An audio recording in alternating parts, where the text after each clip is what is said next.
Historia si historia, ila kila mtu ana historia yake.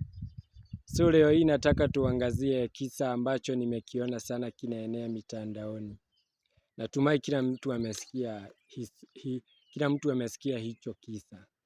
So there is this case of KIM, Kenya Institute of Management. So they have been alleged that they have been providing unapproved accreditations to their alumni or their students or graduates. So my question is, how are they allowed to operate? Because they operate their business in broad daylight.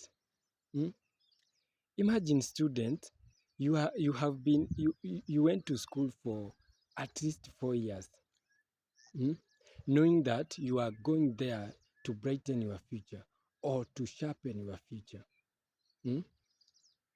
They don't understand the pain we as students, parents go through. Imagine sacrificing your time for at least 4 years, man. For at least 4 years. Our parents are toiling to ensure our future is bright. Other took loans, other get scholarships because someone noticed that you have a talent or you are bright. So when you get scholarship, you can achieve your goals. Parents took loans. For paying rent, hundreds of thousands. Then you hear your institution is allegedly one of the institutions that provide an approved document. Imagine, like that case of KIM, Kenya Institute of Management. Students from 2018 ati wamekuwa wakipokea vyeti duni ama fake documents. Imagine, from 2018 up to 2026. Sijui hapo mtasemaje man. Nimesikia bado kuna dem niliona TikTok akicomplain kwamba there is certain institution within Kiambu imekuwa ikiprovide course ambayo haijaidhinishwa. Kuna hii kesi kila mtu alionanga kwa TV, mwanafunzi amefanya KJSEA exams akidhania ni ile approved by the National Examination Council. Anapata hiyo exam ilikuwa fake. So imagine the pain our parents go through. Then you hear certain news. How do you think about it?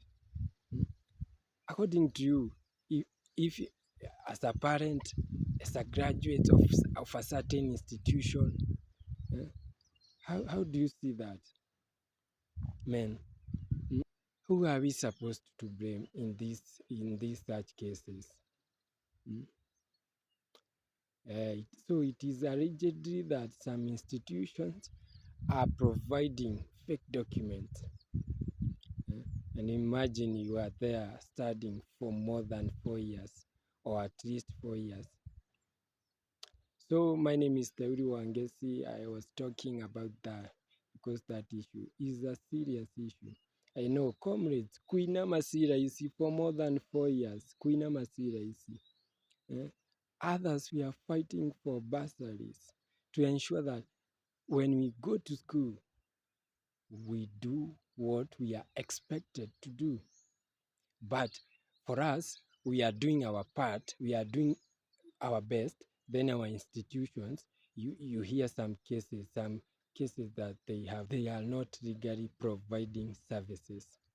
That has been the Uri wa Wangeci. Historia si historia. Tutafakari sana, tujiulize maswali mengi. Man, I understand how those students of KMC feel.